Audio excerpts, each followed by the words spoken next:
Bienvenue dans mon Draw My Life. Je sais que la plupart d'entre vous connaissent le principe, mais pour ceux qui ne le connaîtraient pas, on pourrait traduire ça par ma vie en bande dessinée.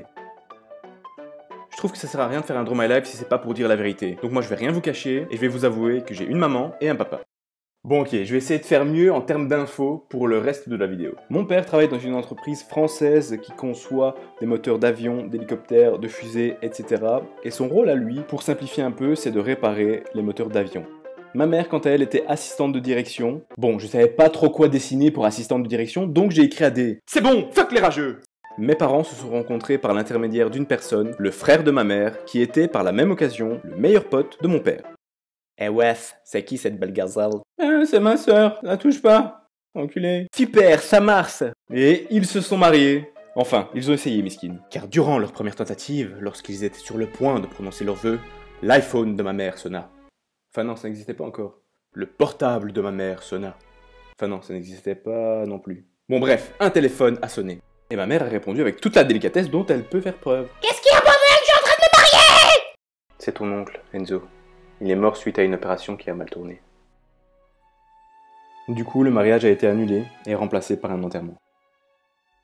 Ils ont repoussé le mariage au 9 juillet et se sont finalement mariés. Quelques années plus tard, à cette même date, je suis venu au monde et à la mémoire de cet oncle Enzo décédé, ils m'ont appelé Robert. Non, je déconne, ils m'ont appelé Georges. Bon ok, j'arrête, ils m'ont appelé Enzo.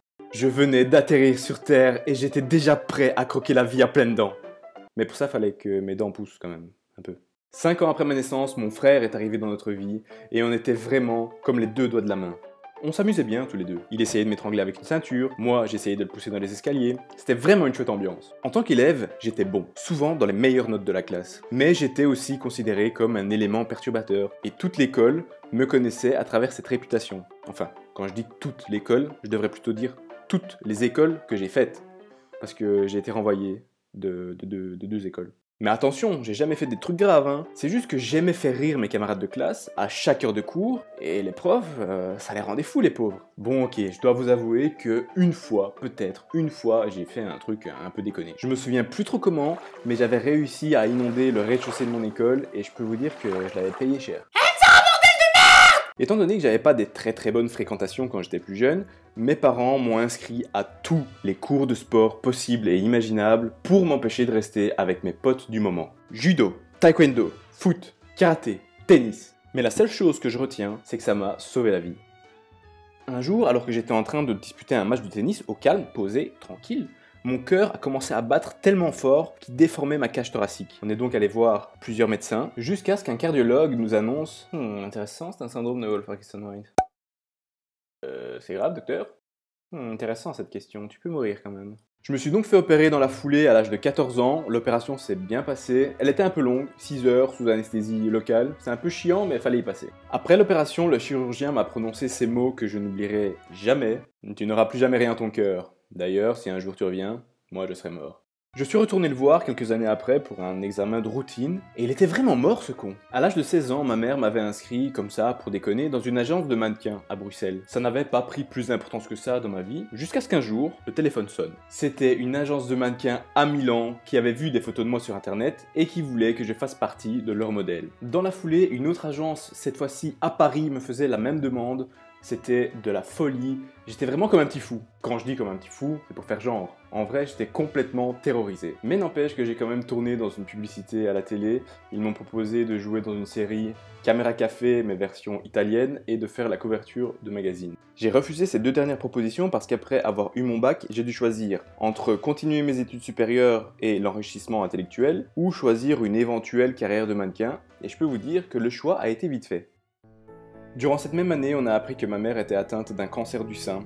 Elle s'est battue contre cette maladie durant plusieurs années et l'a finalement vaincue. Suite à cette victoire, elle a quitté son job d'assistante de direction et s'est consacrée à la sophrologie dans l'accompagnement des personnes atteintes du cancer. Elle a réussi à battre cette maladie et elle essaye aujourd'hui d'insuffler de l'énergie aux personnes malades pour qu'elles aussi s'en sortent. On dit souvent que lorsqu'un couple fait face à une maladie grave, soit il en sort plus fort, soit il se brise. Le couple de mes parents n'a pas tenu et ils se sont séparés peu de temps après. Mais je les aime toujours, c'est normal. Après les secondaires, je me suis inscrit à la faculté de médecine. Je voulais faire chirurgien esthétique, avoir mon propre cabinet et faire comme dans Nip Tuck. Mais c'était bac plus 14 ma gueule. La fac étant un peu loin de chez moi, j'ai déménagé dans un logement universitaire avec plein d'autres étudiants. Et du coup, c'était plus trop une ambiance étude. On sortait, on faisait plein de soirées dans ce bâtiment, on faisait tout, sauf étudier. Et c'est durant ces 2 années que j'ai passé en médecine que j'ai fait la rencontre la plus importante de ma vie. J'ai rencontré Luffy, mais à ce moment-là, elle n'était pas encore Luffy. Elle allait seulement le devenir 1 an après. Elle n'a pas seulement changé ma vie, elle m'a aidé, sans le savoir, à devenir une meilleure version de moi-même. Elle est ma fiancée, mon amie, mon coach, tout ça en même temps, et je souhaite à tout le monde de rencontrer une personne aussi belle qu'elle. Enfin non, j'exagère. Je souhaite pas ça à tout le monde. Les rageux, qu'ils aillent se faire foutre. Enfin bref, les études de médecine ne me convenaient plus, j'ai donc arrêté et j'ai décidé de m'inscrire dans une école de commerce, ou plutôt de marketing, comme on dit en Belgique. J'ai terminé mes études 2e de ma promotion, et ça c'était l'année passée, ou il y a 2 ans, je sais plus, je me souviens plus, ça passe trop vite. Une fois mon diplôme en poche, j'étais face à 2 choix. Soit je cherchais un boulot, soit je me lançais sur YouTube avec Luffy. Mais faut savoir qu'à ce moment-là, j'avais aucune envie de faire de YouTube mon métier. Parce qu'en fait, j'avais un rêve. Je voulais devenir trader et je voulais tout mettre en œuvre pour y arriver. Mais bon, pour devenir trader, c'est hyper compliqué. D'ailleurs, tellement c'est compliqué, il n'y en a que 2000 dans le monde.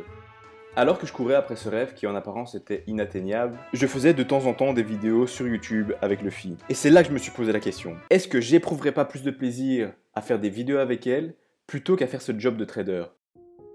Et la réponse à cette question, vous la connaissez parce que vous êtes la réponse. Aujourd'hui, je fais un boulot que j'aime, avec une personne que j'aime, et tout ça, on le fait pour des personnes qu'on aime vraiment. Donc merci d'être là, merci pour tout ce qu'on partage sur les réseaux, et j'ai envie de vous dire la suite dans une prochaine vidéo.